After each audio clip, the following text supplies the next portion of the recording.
This is a Film Stories original podcast. We made this. Welcome to the Starlight Ballroom. Hey!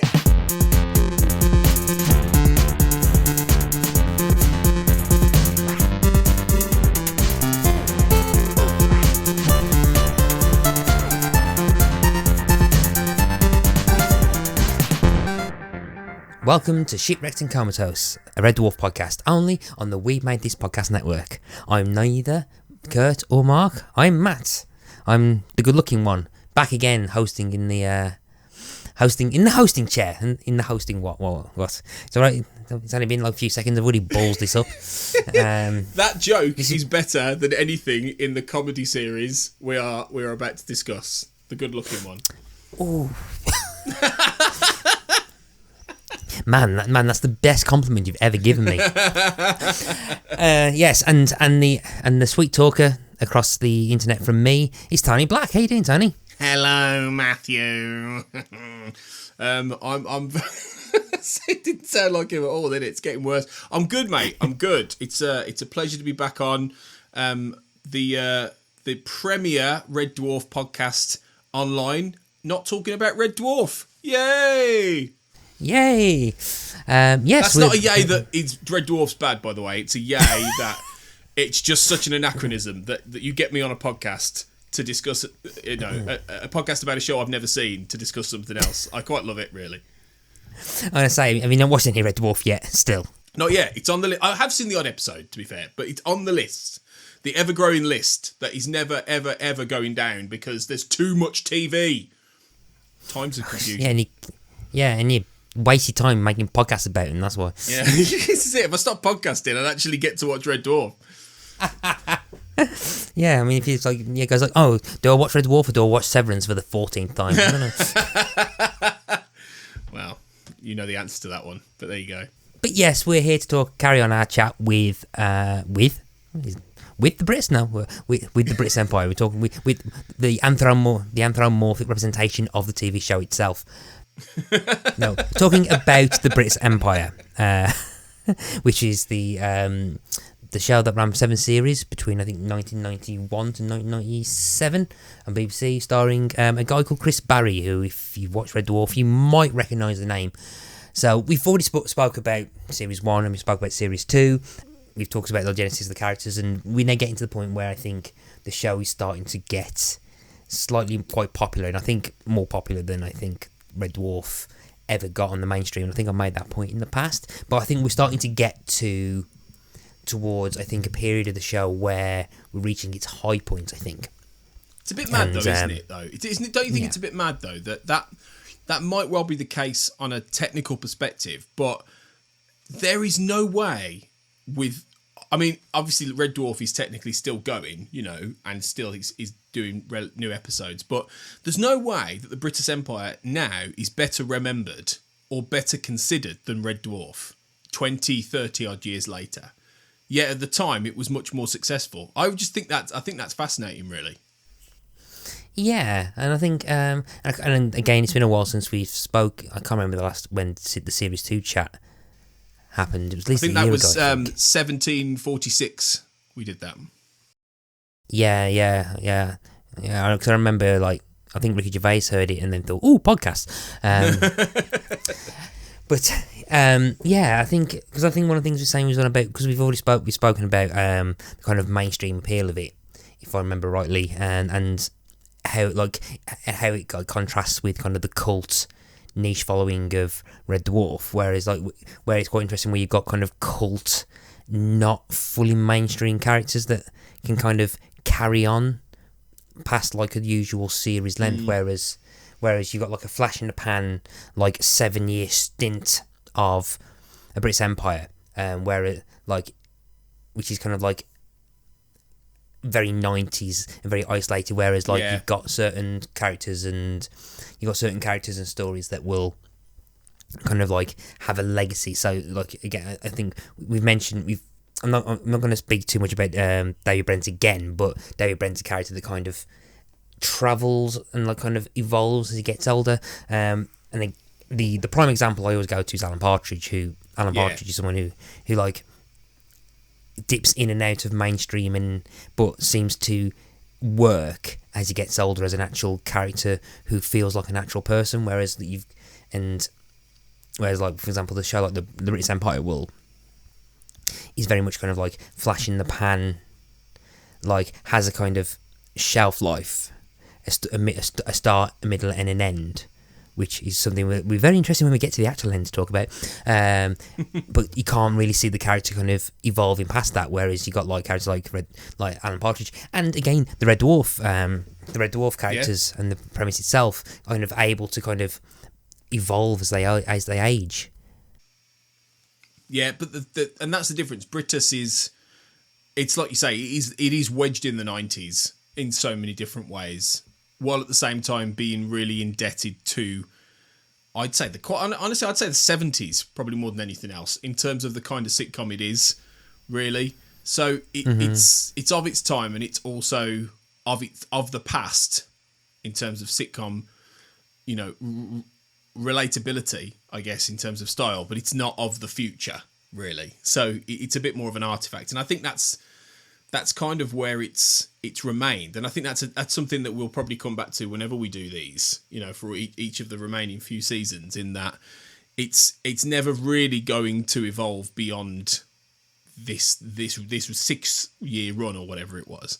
So yeah, it's very, very interesting, really. But I do think this is definitely the season where, like you say, it starts to figure out what the show actually is, and starts to become the show. I think if someone like yourself, who's a pretty big legacy Brittas fan, and I think it's probably this season, as I was watching it, I was thinking this is probably the point where someone like Latham would have gone, oh, I like this, with what it was doing. Yeah, and I think this is probably like around the time where my first memories of the show, watching it. I think I can kind of remember, because I remember watching it as a child, and kind of remember it being on TV and watching it. And I think Series 3 is probably round that time. I can remember properly the first episodes I remember watching. I can't remember any specific memories or moments, but I definitely do have memories of this, and particularly I think a few things in Series 1 and 2 I kind of have I had memories of, even though I watched the DVDs when I first bought them ages ago. Series 3, I think, as well, was one of the first. I remember rewatching this and going, oh yeah, this is the episode where this happens, and yeah, so yeah. This is, yeah, so I think a lot of what I remember from the Brittas Empire being, I think a lot of it started from this series onwards. So I'm getting into slightly more familiar territory now. But yeah, so for context, Series 3 aired in 1993. And Series 3 ran from the 7th of January all the way to the 11th of February. And to put that into context of Red Dwarf, Red Dwarf Series 5 finished in March of 1992, and then, as explained in our previous episodes, Mark and Kurt went into the behind the scenes stuff about why Red Dwarf 6 ended up coming out in October rather than March of 1993. So at the moment, there's a good 18-month lull of no Red Dwarf at this point. So this is your Chris Barrie fix, to put it into those terms. And Series 3, quite an eventful series, particularly for Gordon Brittas. I kind of want to ask whether it is for any of the characters, but we'll get into that. So we have Brittas on trial. There's a rival leisure centre having a day trip. There's a poisonous spider. We meet Gordon's twin brother, and we learn a lot more about Laura. And then there's also another pregnancy, another childbirth, which is a trope the show seems to quite like for some reason. But I think what we'll probably do, we're going to briefly go through Series 3, because we're not going to really go. We've been through the kind of characters as a genesis, but I think particularly for Series 3 at the moment, we'll probably just go through and briefly spend about 5-10 minutes on each episode. So So we open up with the trial, which features Brittas on trial for a massacre of a load of Bolivian drug dealers, and bodily harm to a bunch of OAPs, as well as drug running, and involves the Demon Headmaster and Billy Mitchell from it does. I think Terence Hardiman, is it Terence Hardiman, who, plays the prosecutor. And to be fair, if Terence Hardiman was basically accusing me of anything because of the fact that he traumatised me as a child as the Demon Headmaster, a show that I loved, I would just plead guilty to anything he would have told me. So the trial. So I really liked the first episode. I thought there's a couple of interesting things in comparison to the rest of the series I want to bring up in a sec, but I quite liked how this was like set up, how a lot of basically Chekhov's guns were set up. Everything kind of led up and converged brilliantly, and I think this is probably one of the strongest, if not funny, in terms of structure and setting up and how a British sitcom should be. I think technically this is one of the strongest episodes of this series so far. What did you think of this one? I thought it was striking as an opener, because it's like you said, it's playing with structure and it's experimenting a bit more, and it's always that whole thing, isn't it? When you get a couple of seasons in, sitcoms start to play around a little bit more, and so do dramas in many ways, but they sort of have that confidence and that freedom.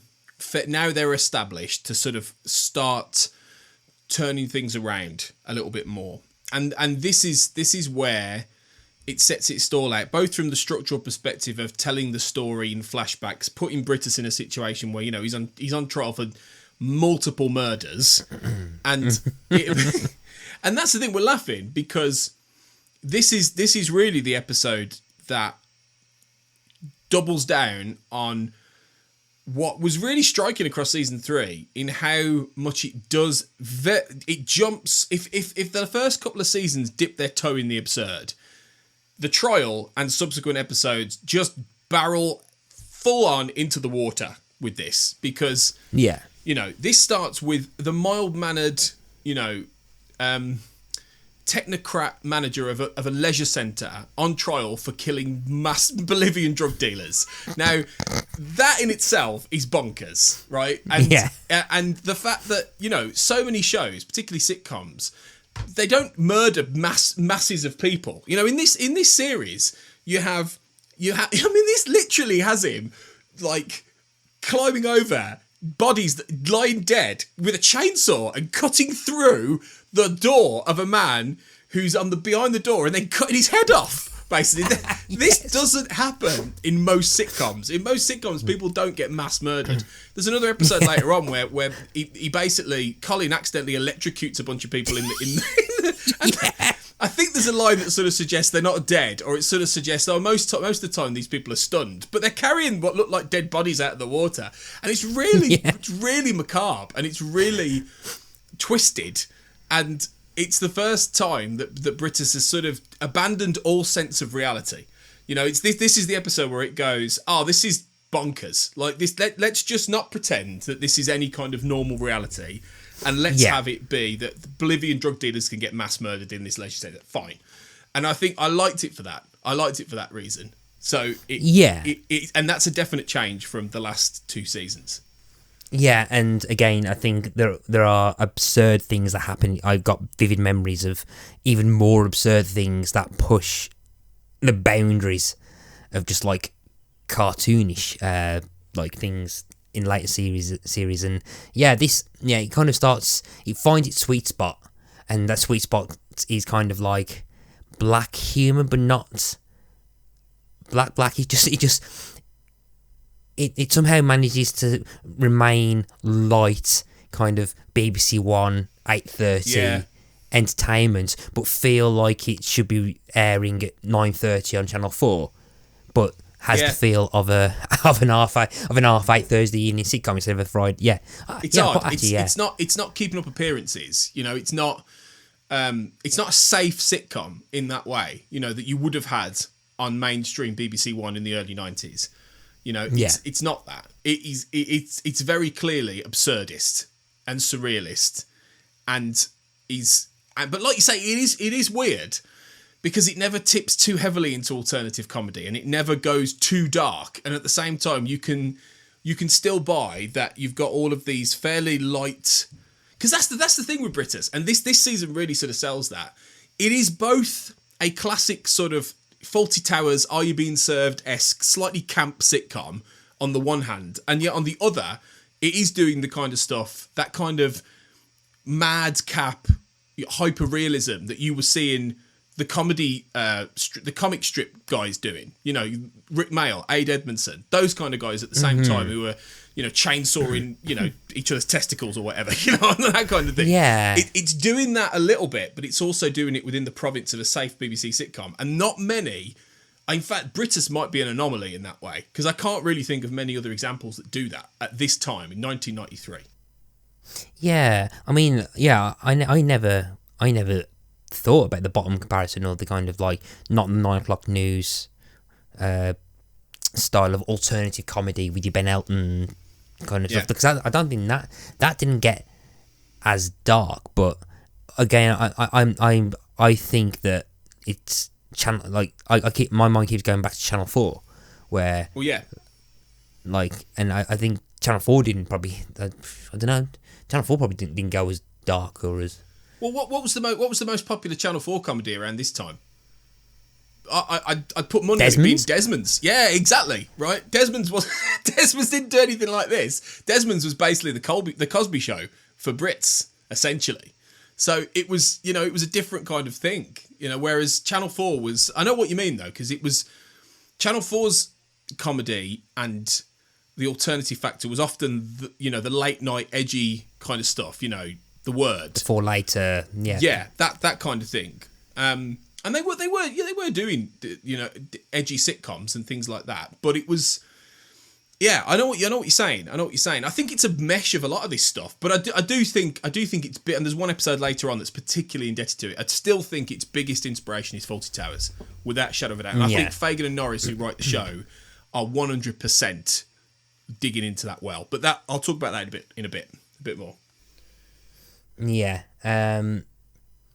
The last thing I just want to mention about this opener as well is that I think it's what's very well done. I think it's also very clever in terms of how you could easily have this as being the first episode that someone will watch, because what's quite clever is that whenever you got a flash forward back to the trial itself, it's always another member of the ensemble, and they do get their own kind of in-character moment, which, like, one, reminds you of who these characters are, and two, is like an introduction to them. So you've got kind of like Tim, like, not really liking Brittas. You've got kind of Gavin being on the fence. You got Colin.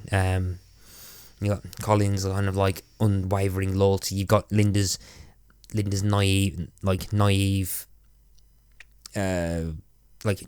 view of Brittas as well, and everything like that. So there's and very interestingly, you've got Helen who and this is the bit I find interesting. I think this episode is also the last time we see the very unsubtle hints that she's cheating on or she's having an affair, because with Uncle Simon, because like there's a bit where he's like saying, "Oh, where'd you buy the coat?" and the Mercedes, because that suddenly vanishes. I can't recall anything like that being referenced again later in the series. So I'm wondering whether this is the last time the kind of, because I think we've spoken about Helen and kind of like the affair, like the affair subplot at length, and this feels like it's carrying that. But then there's something happens between this and episode 2 where I can't recall any kind of joke or hint that Helen's actually cheating on Gordon anymore. It's just she's like trapped. She's like trapped in a world of her around us and Gordon, and I'm kind of wondering at what point did they decide to suddenly just drop that aspect of a character, because it's very, very jarring when you rewatch it. I don't know. I think with Helen they leaned a lot into Pippa Haywood's histrionics performance. I think they realised there was that nervous energy in her, that madness, and I think they just went down that road, really. And maybe they also realised that she was becoming quite unsympathetic, because there's a definite gear change in this series with her, completely. She does become a lot more, balmy, really, and she edges more towards that. By the end of the vivid memories I have of her, it's not what we saw in series 1 and 2. It was basically a woman who just runs in every week, looking like her hair's gone through a Van de Graaff machine, going, "Oh, Gordon!" Like that's the Helen I remembered, and that was it stuck in my head. And that gets progressively more, acute as time goes on, and you start to see that a bit more here, I think. Yeah, and you know what? I'll bring this up when we get to a later episode because I think it works well for Helen's character. If we move to number 2 is the creeping feeling, which involves a deadly tropical spider, and pretty much the rest of the cast. And I've never heard anyone use this term apart from this of Gordon Brittas being sent to Coventry. Now, have you ever been to Coventry? Really? You've never heard that term before? I've never heard of it. I've never heard of it apart from here. Yeah. Oh yeah, that's a common term, being sent to Coventry. Yeah, and do you know what it means? Is it just like blanking someone out, or?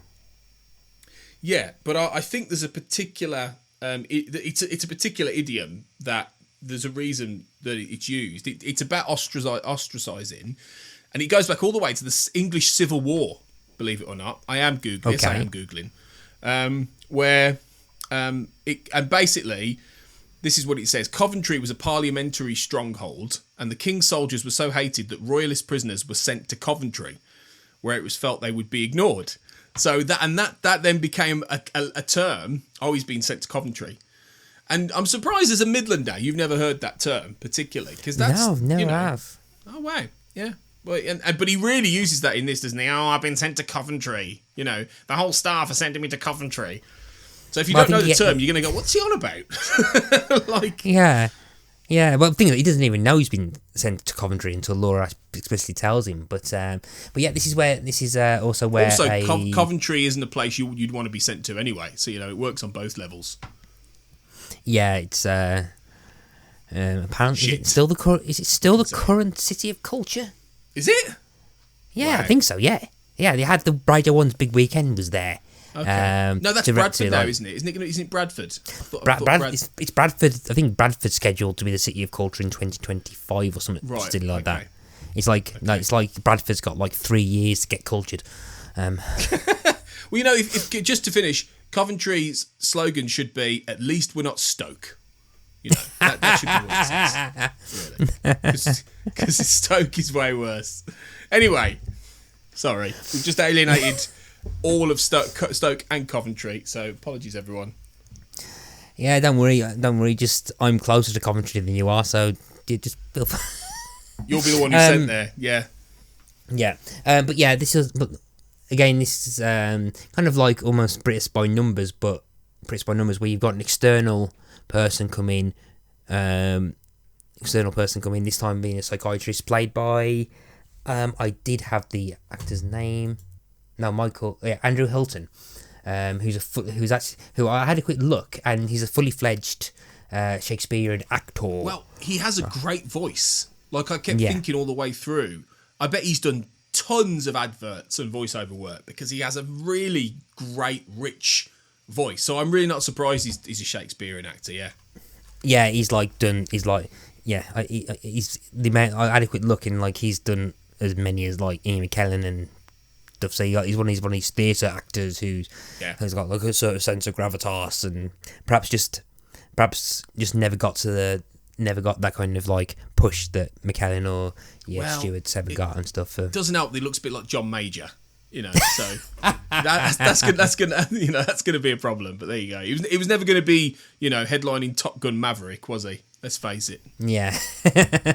This again another kind of episode that I quite liked. Again, it was used in the case to with the anxiety levels, kind of predictable, but kind of predictable kind of jokes. But it's very similar to other earlier episodes in early series where, like, for example, you had the trainer,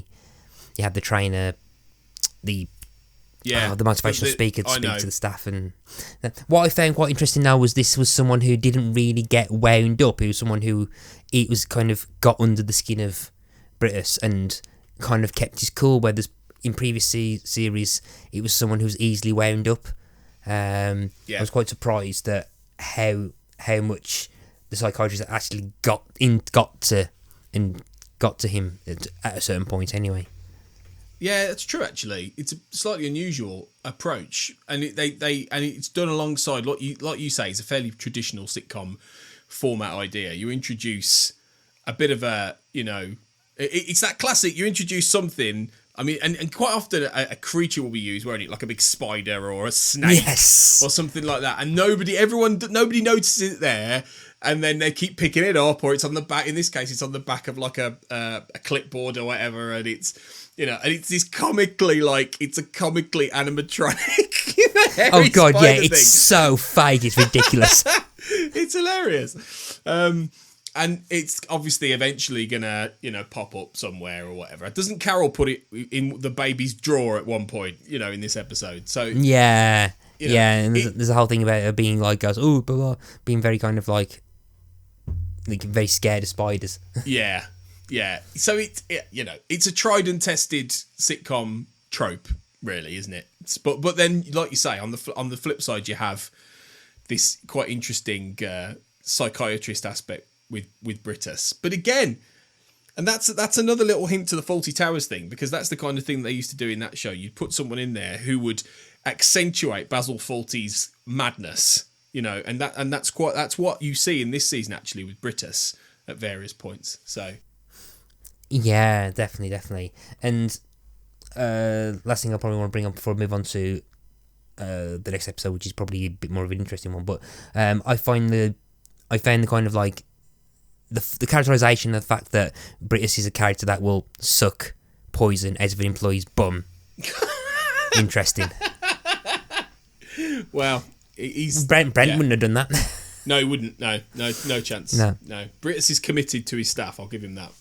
Yeah, but again, I think that kind of gives him a kind of very unique kind of level and difference between Basil and David Brent. And again, I think we've mentioned that Brittas is kind of like a weird mix between Brent and Michael Scott from the US office. But I personally will not. Can you see Basil Fawlty caring about his staff that much? He'd probably be the one poisoning Manuel, wouldn't he? Yeah, no, you're right there. Yeah, he doesn't quite line up in that way, but in other ways it does. But yeah, but so the next episode is Laura's Leaving, which I found to be quite an interesting episode about, and one of the few. I think it's one of the few, aside from perhaps I think episode 5, there's another kind of almost Laura focused one that seems to want to explore what Laura's role is in terms of what her dynamic is with the cast and with Brittas, with the least amount of Julius and John as possible. Yeah, that's true. Yeah, I do think this is probably the best episode of the season for me of this series. I think it's either this or The Trial. I think realistically, because this this does that classic thing though of. You try and set up the idea that the most competent person in the whole thing goes away and the place just collapses into pandemonium. That's essentially what this episode is, really. It's that whole idea, and like I say, with this is the episode that really was Fawlty Towers to its core, because in that show, I mean, really, the comparison point to some extent with that show is that Laura is like Polly in Fawlty Towers, who was Basil Fawlty's maid, but she was essentially the one who ran the place because she was the only one with a brain, really. And then all the rest of them. And in this case, Laura's absolutely that person. And you take her away, and then all collapses around everyone. And in this, you have a character who is, and this is the maths teacher who comes in, and he's desperately trying to get a cup of coffee all the way through. He is, without a shadow of a doubt, a Fawlty Towers character through and through. He's quite a posh, imperious man who spends the whole episode getting increasingly irate at the staff around him, at Brittas, at the situation. In this case, battling with a vending machine, having to deal with, Carol's, rules that she's having to enforce and all this kind of thing based on what Brittas is saying. And then it builds and builds and builds and builds to the point where he's going, I just want a cup of coffee, or whatever it is. And it's exactly the same. It really reminded me of the guy, I don't know if you've seen the Fawlty Towers episode, with the guy who's just trying to order a gin and tonic for the whole episode. And all through, I think I might have, but it's been years. It's been years, but it ends with everything's gone to pot, and you think everything's resolved in the episode, and at the very end, this guy walks in and he goes, can I get a gin and tonic, a vodka, and an orange? Basil Fawlty just throws something against the wall and he goes, right, fuck it. And it's hilarious. It's absolutely hilarious. And this is exactly the same. It's in many ways, it's a copy. They've basically taken that whole concept of a character and ported it into the Brittas Empire. And around that, you've got all the different characters getting caught up in it. So, and I'm not saying this as a criticism, because I actually think it's a really good, tried and tested comic formula. Yes, Fawlty Towers does it better, because it is better written and it's sharper than this show. But it really does. It really struck me here, again, how it's blending 1970s sitcom tropes and styles with this absurdism. Although Laura's Leaving is probably the least absurd episode of the season, I would reckon. Would you agree there? Yeah, and this still, it's probably the least absurd, and this still is the episode where they electrocute a whole bunch of people having a baptism. Yeah, apart from that, I forgot that was in this one. Yeah, apart from the baptism and the electrocuting a bunch of. Yeah, fair enough. But the key thing that I wanted to go through as well, so it kind of signifies what Laura's role as the straight character is. But this is also the episode, I think, where they kind of nail what Helen's character should be. So, where she's kind of isolated, she doesn't, the only person she's kind of trapped in this world of Gordon. And the only time she gets to escape is when she actually visits and talks to people he works with, because she has no other social life. And you can kind of see why they'd written out the next door neighbour for Helen to talk to as an exposition dump for Helen stuff. And again, I bring up the Uncle Simon affair. I'll be interested to see if that gets brought up post this series actually. But with that kind of gone, it's the fact that Laura's only kind of escape is basically at the place her husband works, and it's the same person that is Laura. And I think that works so much more for Helen's character. It makes Helen a lot more, if not interesting, it kind of gives her a focus and a reason to fit into the ensemble, whereas previous series, and we've talked about this, where it seems as much as where we see that Brittas does care for his wife, but just doesn't understand or misses cues and lacks empathy for them. I think we have said that at times Helen feels quite unsympathetic. Here, if you cut that away and basically make that what her character is, she's now kind of trapped with someone who she knows cares for her very, very deeply, but is also kind of going start raving mad that her whole world is just basically her husband and children who will eventually just be versions of him, as well as being pregnant with two other versions of him. Yeah.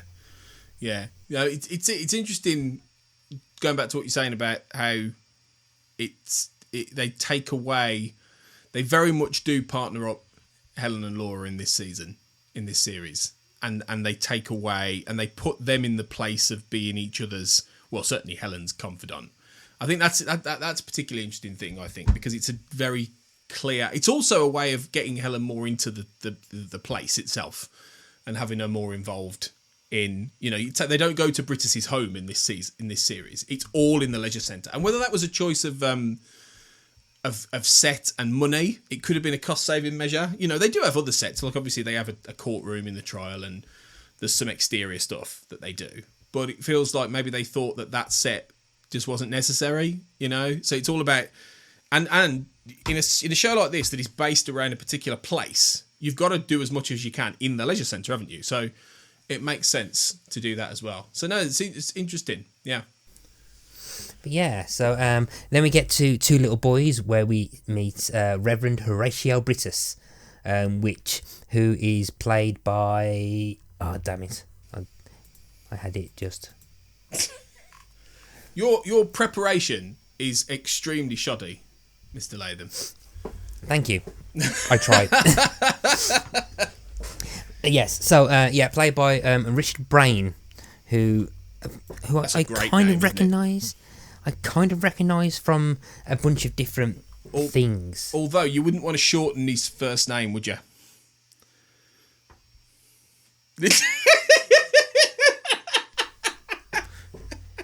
Do you think he suffered with that? I'd be amazed. Suffered what? Sorry, I was just calling you Dick Brain. What are you talking about? Sorry. But Richard Brain is someone who's been in he's one of these people who he's not. I don't think he's not been main character in a lot of things in majority of stuff, but he's appeared in. He's one of those faces you'll see in all sorts of things. So for example, he was in a Harry Enfield and Chums as Dick Nice but Thick. Oh yes, he was. Yeah. Good shout. Yeah. I remember that. It's amazing what you can read on IMDb, Tony. But he's been in a bunch of stuff as well. Loads of stuff. An episode of Minder. He's been in Bodger and Badger. He's been in Miami 7 as the same character in 2 different episodes. He's been in an episode of Goodnight Sweetheart. He's been in Burner's Watch, Chucklevision. As time goes by, goodbye Mr. Chips. He was in an episode of Spooks. He was in EastEnders as a funeral director. You're going to read his whole IMDb to us? Is that what you're going to do? I'm skipping loads. Yeah, he's you know how you get so you know how you get there's all those kind of actors that appear all the time who just seem to live in Vancouver and just roll out of bed and into another guest spot into about 100 different TV series, like Mark Sheppard or Roger R. Cross at one point. He's the British version of that. He's the British version of Roger R. Cross, except he doesn't have a first wave or a continuum to his name. But yeah. So I mean, credit where credit's due. Credit where credit is due.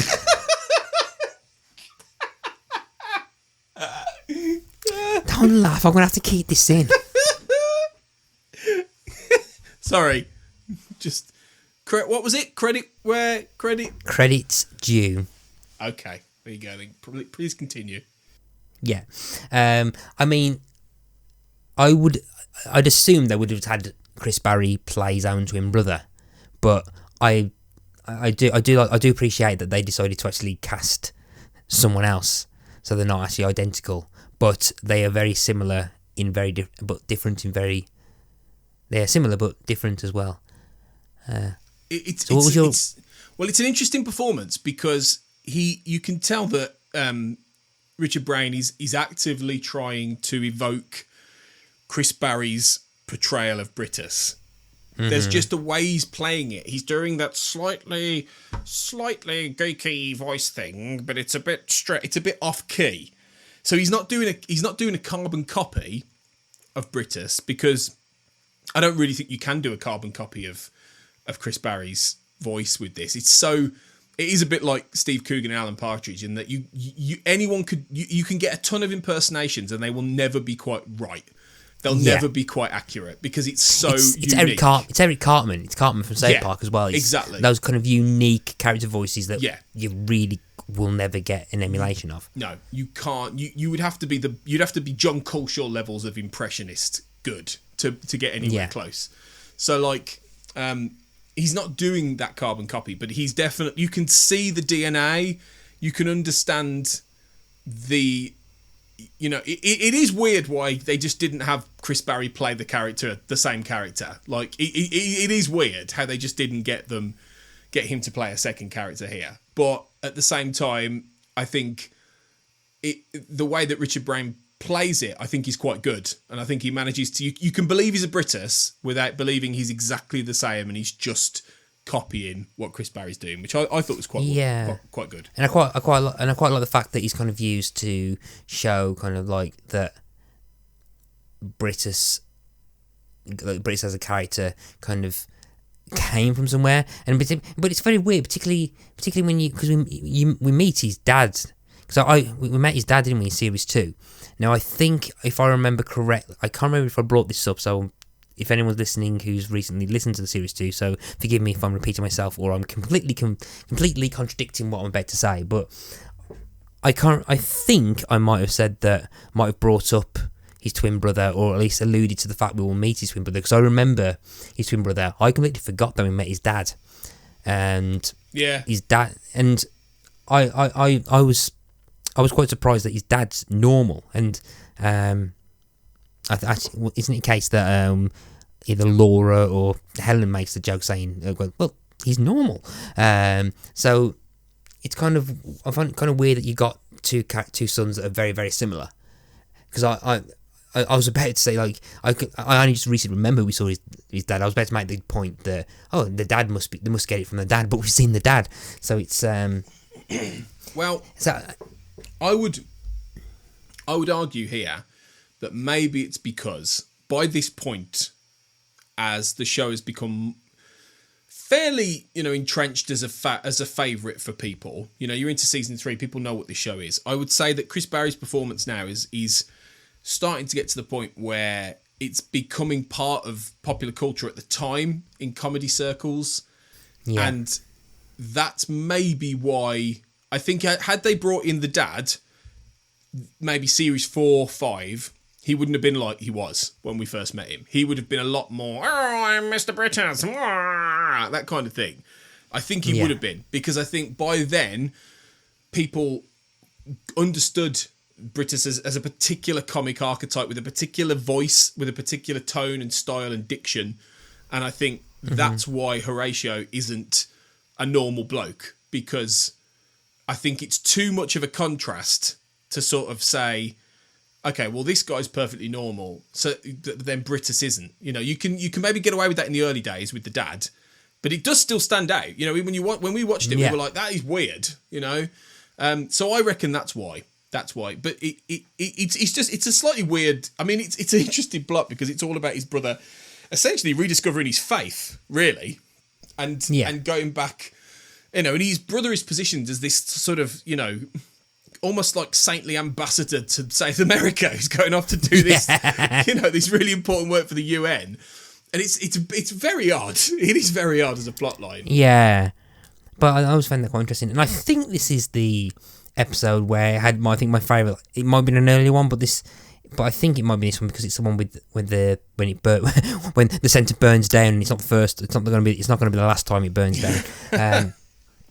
But there's a great little line, and I can't remember who said it, but it's like, it might have been Brittas himself saying, the members of the public outnumber the staff 3-1. I remember that actually made me chuckle quite a bit, because I think the gags about how many people don't go was actually quite limited. I think there's references to it, but there used to be a lot more jokes about the lack of people that went in the first couple of series. But episode 5 is Sex, Lies and Red Tape, where we meet Laura's estranged husband, Michael T. Farrell, after 2.5 years of splitting up. And this is mixed in with Brittas on a sponsored silence, Helen being done for shoplifting, and Carol reading a novel. And this one sounds better on paper than it actually was. Yeah, I agree. There's some good comic ideas here, but they wedge too many good comic ideas in one episode. The idea of Brittas doing a sponsored silence is very funny, and there's a few funny moments where he's got placards saying, can you just get on with it, or placards that basically read out things he would say like normally and go, can you get back to work, that kind of thing. And that's funny, right? That's funny. That should have been... It's the stuff he constantly says. Yeah, exactly. It's the stuff he constantly says. But that should have been, for me, You could have done a whole episode based around that, for one thing. And then Carol writing this great work of, like, literary brilliance. Everyone starts reading. Again, it's a great comic idea, because she's presented as such a, some great, like, Harriet Thorpe moments where she's going, to that in this one. Like, it's very good when he just beats her down with the cold, hard reality, Again, really funny stuff. But then you've got, the stuff with Laura and her husband was bizarre. And I don't mean bizarre in a way of, like, it being absurdist and interesting like some of the other stuff this season is. This just comes out completely out of nowhere, almost, really. Except, maybe it explains the fact she's got a weirdly big house, which is something that was mentioned in the other... a weirdly big garden anyway, because that's what actually Helen makes a reference to in the previous couple of episodes, where she says, she lives in this little bungalow, but then you go into the back garden and it's like, it's huge. So, maybe the fact she had like a multi-millionaire American, company heir, as a husband explains a bit of that, but it's odd. It's really odd. Don't you think? Yeah, because it ends up with this kind of like weird... kind of like almost dramatic scene where you've got this kind of like exaggerated American businessman who's going through all the stereotypes. Yeah. Like it's basically the stereotypes that for some bizarre reason have lasted over 30 years. The same stereotypes. Well, he's the American man that they would wheel out in all these kind of sitcoms. This suave American handsome guy, who sees all these quaint British people and they're doing some weird things. It's like it's that guy, isn't it? Yeah, who just like gives him like £2,050 that he has in his wallet. Which considering 2 episodes ago, a coffee in a coffee machine cost 20p. I know. I'm like, blooming heck. I know. I saw that. I was like, wait, what? I rewound it and I went... Yeah, I know. Crazy, I was like, flipping heck. Yeah. Man. I suppose, like, this guy, if you want to look at it from an actual cultural context, he represents what at that time was this American prosperity that you would see in a lot of sitcoms, And the idea that the Americans are just... They're much more slick. They're much more suave. They've got tons of money. They think we're all strange little people living our quaint little lives. He looks like he's just stepped off the set of Wall Street. He has that kind of... There's a little bit of that Gordon Gecko about him. And it's like, well, like, I get it, but it would make sense if it was in a plot that, if he was like the American millionaire who'd come to buy Whitbury Leisure Centre or something, and it might be a bit of a cliched plot. And it's a very sort of old-fashioned 60s, 70s, maybe 80s sort of sitcom plot. But I'd understand it a bit more then. But he just wants to get Laura to bear his child. For one thing, why can't he just get any woman to do that? Like, why does it have to be her? Why does he have to travel to England? He's got millions of pounds. He's going to find a woman who can have his baby. It's like, it was really bizarrely contrived. And then when she kisses Brittas, I was like, what the fucking hell is going on here? Like, that makes no sense, especially given how much she clearly values Helen's friendship, because they're friends, and she, I was like, well, she wouldn't do that. She just would not have fundamentally done that. I don't think it didn't ring true at all, even in a comedy setting. Yeah, and there's just something weird about it, and I think there was something about she snaps at him in the first series. Because I remember us having a conversation about it, and I've been quite surprised that it was that early on there she kind of takes him to task about it. But that's still a point where she still just barely knows him. Here they've been working for a few years now, and that outburst comes out of nowhere. That kind of kiss just comes out of nowhere either, and there's not really they haven't really set up a will they, won't they, because he's already married with Helen, and we've seen so many times throughout that he's devoted to his wife. He just has no idea what devoted means. So that's weird, and that was just weird. And yeah, I really don't know how to take that. It's just a very weird out of character choice that has nothing come back, has nothing to. Doesn't really like pay much attention to the plot as well, apart from some weird kind of thing he says to Helen at the end. It says to Helen at the end or something. But yeah, it's just very weird. Yeah, and I think and I think it kind of overshadows what could have been a bit more with Carol's kind of novel plot, because Harriet Thorpe, along with quite a lot of the supporting cast actually this series, don't really get that much to do or anything. They get nothing. Colin gets a bit more. Colin gets a little bit more. There's a lot more references to he's the ants in his pants or the pulsating things coming out of his arse or what, all these gross things. Oh, Mr. Brittas, I've got sores on me backside and there's a lot more of that. I've always remembered the bit where he says, "I've got a couple of wood lice out my ears." For some reason, that bit's always stuck with me. Probably because it's gross, for one thing. Yeah, because it's syringing his ears at work. Yeah, wood lice. Oh, I've got this wood lice. And so there's a bit more of that, because they're starting to really, really play into the idea that he's this, pus-ridden weirdo.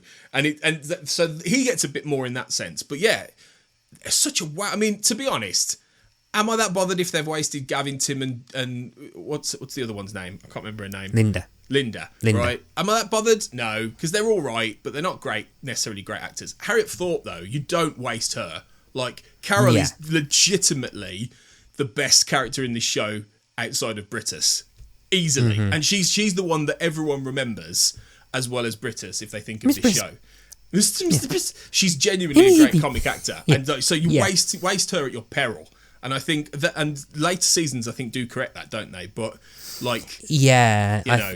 such a waste this year. And I think there's a bit. Yeah, and I think there's a bit of kind of like, I think because you've had two kind of Laura episodes, but again, Julius and John isn't in a lot of the episodes. Well, no, she's in them, but there's like two episodes that focus her, and she suddenly like vanishes, and then suddenly has like about a good 5 minutes of screen time away from Brittas, and I think it's because she's the straight character, though, and part of the problem with the straight character is you have to have them in a situation where you've got people to bounce them off, and that's why when you've got the scenes with her and her husband, you're just sitting there thinking, why is the fucking point of this?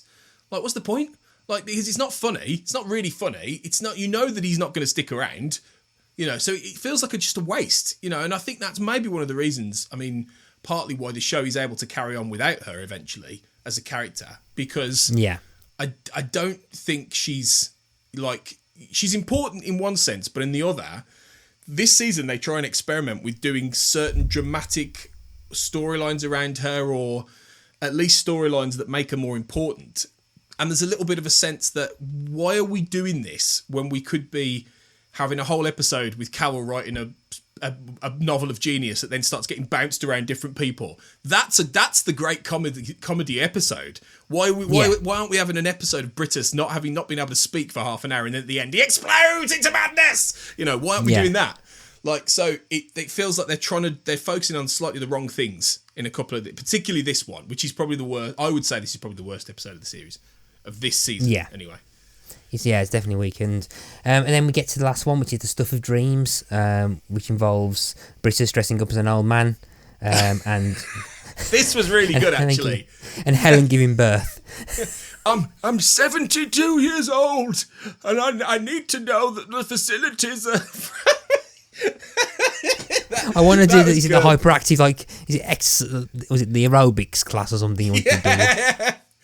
Are you saying because I'm 72 years old, I'm not allowed to take part in these facilities? It's really funny. He's really good, I think, Chris Barrie, in that.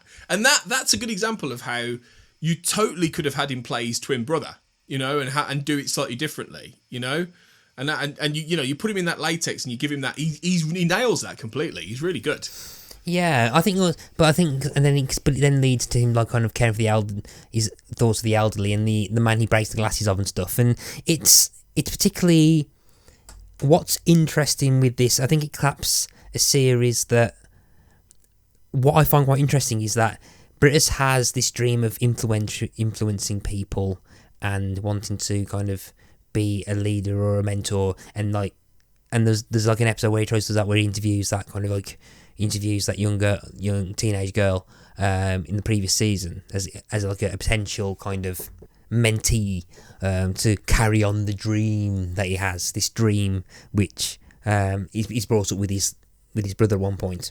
But what I find quite interesting is this episode, the episode with the Guildford branch, or the Guildford lot, and even the first episode, is that there are people who are susceptible to and do find some kind of influence and react positively to Brittas. Yeah, no, there are. Yeah. So for example, I mean, the whole thing in the trial is that he actually has an impact on Billy Mitchell, whose character's name I can't remember, who actually comes in and goes, no, this man's right. I did those things. I need to go to prison, but because he's right, he told me the way. I won a squash competition, but not actually playing any squash. That's funny. Yeah. You've had a bye all the way to the final. Yeah, that's good. Yeah, and just didn't have to play the final either. But then like you got the Guildford lot who just get to a point where like they find him fascinating to the point where it's fun, and that has a knock-on impact about his brother. And here, he actually the old man he breaks his glasses of somehow isn't affronted or offended by him posing as an old man, but sees it. Oh, hang on, this man actually wants to highlight the plight of old people by dressing up and appropriating old people, and actually isn't antagonistic when he appears again later on, whereas previous sitcom, if this was Fawlty Towers, it'd probably be someone who Basil pissed off, and in parking in front of the car will probably just be someone that Basil pissed off, and then that person would have just walked off out of spite, for a character like Basil Fawlty or David Brent or anything like that. Here it's a case that I think it's slightly funnier, where it's someone who actually assimilated and recognises what Brittas is trying to do, but then the error is that he's blocking the cars because of accidents and just like sitcom kind of issues. But it's his technical. He cannot not do things by the book. So when that accident happens, he has to, even though Helen's about to give birth, he has to get out. And we must get the insurance stuff, my darling. You know, that kind of thing. He has to do that. The different, and that's interesting. You make a really good point here, because that is the difference between Brittas and Basil Fawlty. Much as this show, on a structural basis, often does ape Fawlty Towers and other sitcoms of that ilk. The difference between Basil and Brittas is that Basil hated where he was and was desperate to escape, and he never could. And the comedy came out of his bitterness and his anger and his feeling of complete lack of self-worth, all of this stuff. Mm-hmm. That was what was funny. And it's whereas with Brittas, and this is maybe where Brittas leans a little bit more to the David Brent, less tragic, but that kind of thing, is that Brittas is exactly where he wants to be. This is his world. He loves it here. He wants to be the best. He wants to show all his staff all of the great things he wants to do. And there's the scene in Two Little Boys with Horatio, where Horatio's saying, "Didn't you ever want to go and do this, or didn't you ever want to be that?" And he's like, "No." No, and he's like, and he has no conception of anything beyond, there's the reason it's called the Brittas Empire. It is partly a play on the British Empire, sure, but there is a reason it's called the Brittas Empire, is because he is building his own little empire and his own little world of rules and systems, and in that technocratic way, which on the one hand drives people bonkers and up the wall because he has no room for manoeuvre, but on the other, there is a level where if he changed his style a little bit, he could be genuinely inspiring. But on the other, but often doesn't work like that. I mean, the one thing that really struck out to me that would never have got through in this day and age was the episode where he's basically been filming them all getting changed as a means of trying to improve their bodies. And then he gives them dossiers with them all half naked, having spied on them with a camera, and then says, "This is your folder that will get you to a peak performance and peak health." And I was sitting there watching it, going, "Fuck me!" I forgot about arrested that. Now. I was like, okay. And again, I don't think it's one of those weird things where they kind of misjudged the character. Where I think he means well, but I don't. Yeah, I don't know, he means well but does it in the wrong way, but I think that's slightly too far to what the character is. I think the whole thing with his individual figure and fitness targets that he gives people, I think that's perfectly in character because it's... Yeah. That's perfectly in character. He slightly would do that. But I know what you mean, it's the camera. It's the camera in the... I mean, it would get him arrested. Really, it should have gotten him arrested then. You know, you'd like to think the law in 1993 would still have got him arrested. However, nowadays that would never even get written or made because it's just such a skeevy idea now, and you've had so many things happen with this. And there is also the level of fat shaming and stuff he does. I mean, there's that girl who's one of the employees, sort of a non-speaking role, and he completely fat shames her because he's talking about look at that on, and it's those kind of things now that you look at, and they're not funny. And in the way that they would have been funny to an audience in 1993, and that's... But, to be fair to Brittas, it doesn't have a lot of that. It doesn't have a lot of that comedy where, and there's all these kind of debates flowing around, and they fly around about Fawlty Towers, don't they? But debates about, you can't show that now, or that's too dated. No, I don't believe any of that. I think show it as it always was, and then people will make their own mind up. And then you put, the contextual information around it. But Brittas doesn't really have much of that. Like, it's actually quite timeless for the most part, I think. It's quite... and I think that's because it's so surrealist and so oddball quite often that it can remain fairly timeless. And so there aren't... I didn't find many examples like this one we've just talked about where you look back and you go, oh, blimey, that was very 1993. It escapes that, really. The only other thing I think... is the first series where he kind of where he thinks because Tim's gay he might be perving on everyone. Yeah. That's the only other thing I can think of that kind of goes to the level of maybe a bit too far, that I think that goes beyond what I think Brittas as a character should be like, or could be solved with a slight rewrite. Yes. I think this probably that's probably the same as well, because I think for the most part, I think Brittas is harmless but misguided. And again, the comparison to Brent, where I think Brent is he doesn't know how to control mean-spiritedness, whereas Brittas I think should, or at least there's no or he's completely devoid of any mean-spiritedness. So anything that we can be taken as a negative comment from him, in his mind, it's not negative. Whereas again, Basil Fawlty will just just slap his employees. Yeah. Slap Manuel anyway. Exactly. I think now from a modern vantage point, you could make an argument that Brittas is extremely on the spectrum.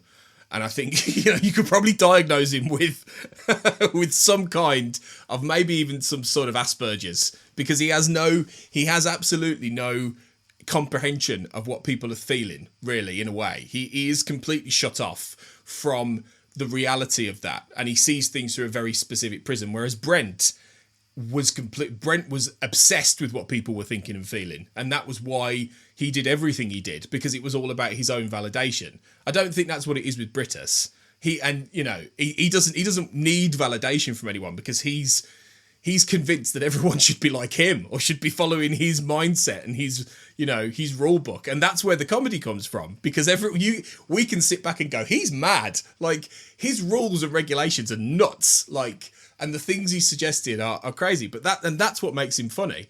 But I absolutely think that there is a level of emotional intelligence with Brittas that he's completely missing on one level. He cares about people, but it's very much through his own prism, really. And I think that's really interesting in retrospectively for the character, I think.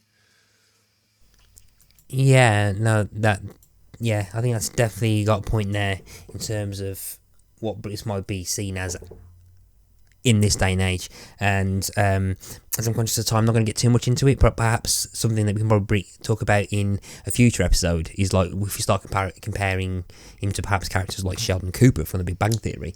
That would be good. Or even at the moment, I am currently rewatching The Bridge, the original Danish-Swedish show, and the character of Saga Naren,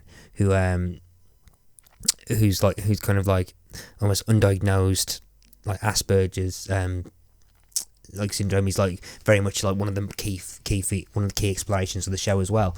I tell you what, right, it is interesting. I tell you what, I challenge anyone to find a connection between the Brittas Empire and the bridge anywhere else on the internet. I think that has got to be a first. I tell you. I tell you, if Gordon Brittas was on that team, it'd last 3 episodes. You're right, though. It would be worth more of a chat. Maybe we'll get into that later in another episode. Yeah, I think that's an interesting line to go through. But I think as we're gearing up to time, and we don't want to spend 3 hours talking about the Brittas Empire season 3. I think we are here at the end. I think we've reached the end of our chat, and like with now 3 out of 7. Yeah. 3 for 7. So I did enjoy this series more than I have yet any of the others. I think this is so far the strongest series. It's getting better each time we do this in terms of the quality of the comedy. So hopefully, fingers crossed, season 4 is gonna be even better. So I'm looking forward to that when we come back and talk about that in the year 2460. I think we've got that down for. Yeah, and you'll still reschedule it. But yeah, I think particularly this series and this series and series 4, from what I remember, is probably going to be the peak of it. Right, it's going to be the peak of its creativity, I think. But I think series 5, 6, and 7 are going to be more interesting to talk about. From my memory, I might be completely misremembering what happens in those series, but I think we're reaching an interesting point in Brittas Empire, and then we're going to get even more interesting as we get to series 5 and onwards. But yeah, so that's it. So Tony, if people want to find you on the internet, where can they find you and your podcasty stuff? Oh, blimey. Well, this is probably going to take 3 hours. No, I'll shorten it down. We've got, with me on, loads of different podcasts on the We Made This Podcast Network, at wemadethisnetwork.com. And you can find me with more lists of my podcasts and my writing and things like that at culturalconversation.co.uk. And on Twitter, if you want to come and chat and hang out and see what I'm up to, at AJ Black Writers. Those are the best places to get me, and you'll find all the links to everything else I do, really. Yeah, and if you want to find me, you can find me on the other episodes of Shipwrecks and Comatose and the podcast Pick It Is, where I talk about music, blah blah blah blah. If you listen to this, you've heard me say all that stuff before. So they wake up in the middle of the night reciting it, I think, don't they? Yes, you go to pick a disc, like someone picks a disc for whatever reason they want to. Goes like, honey, you're talking to it again. Goes like, honey, you muttering the Latham limit in your sleep again. Oh, sorry. Yeah. But yeah, so yeah, if you've listened to us before, you probably know where to find me. You probably know where to find me in the other podcasts. I'm not going to. You know where to avoid him, so you know. Yes. You don't need to be reminded again. Yes, but other than that, I'm going to head off to a rival leisure centre to basically do a kind of a bingo on their manager. So I'm going to be saying goodbye, Tony. Sounds excellent. It's getting worse. Yeah, that's like Cockney gangster Brits. It was, wasn't it? It was. No, cheers. What you say, Carol? You slag. Egg. It's been it's been a lot of fun. I'm really enjoying this. Yeah, roll on season 4. So yeah, we'll reconvene then. Nice one. Yep, and take care.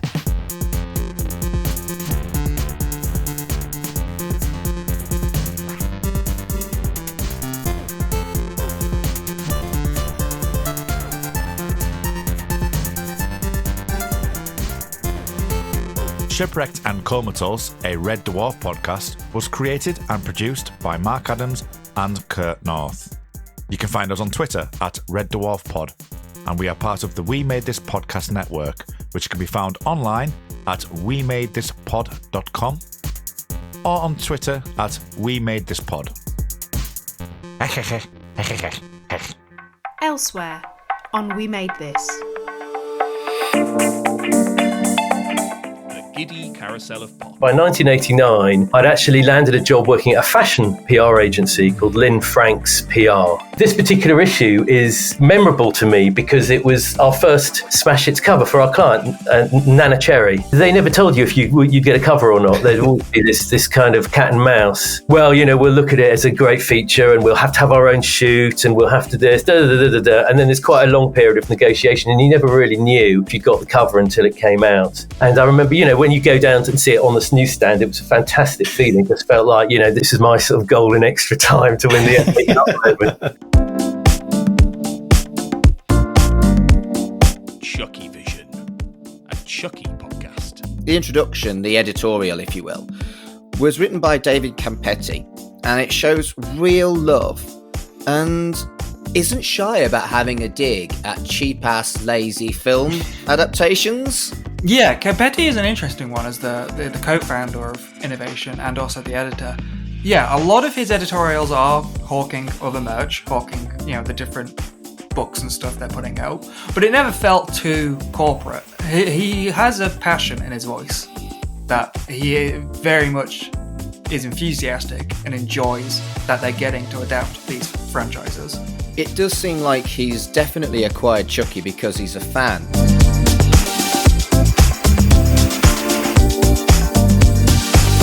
Red and Berry podcast. The theme this month was an Anne Rule book, so true crime, but not The Stranger Beside Me, which is her big book that broke the world of true crime fiction, non-fiction.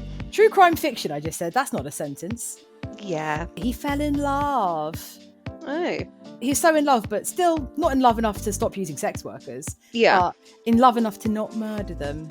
So. Okay. He's a romantic, is what I'm saying. Yeah, what a man. What a dreamy man. But his actual name was Robert Knickerbocker. Wow. Which is like the best surname ever. Do you think maybe she thought no one's going to believe this is a real name? Well, yeah, that could have been it. If I'm wrong, please don't correct me. I don't want to know. I want to know I'm right. Thank you. Check out all of these shows and more on the We Made This podcast network.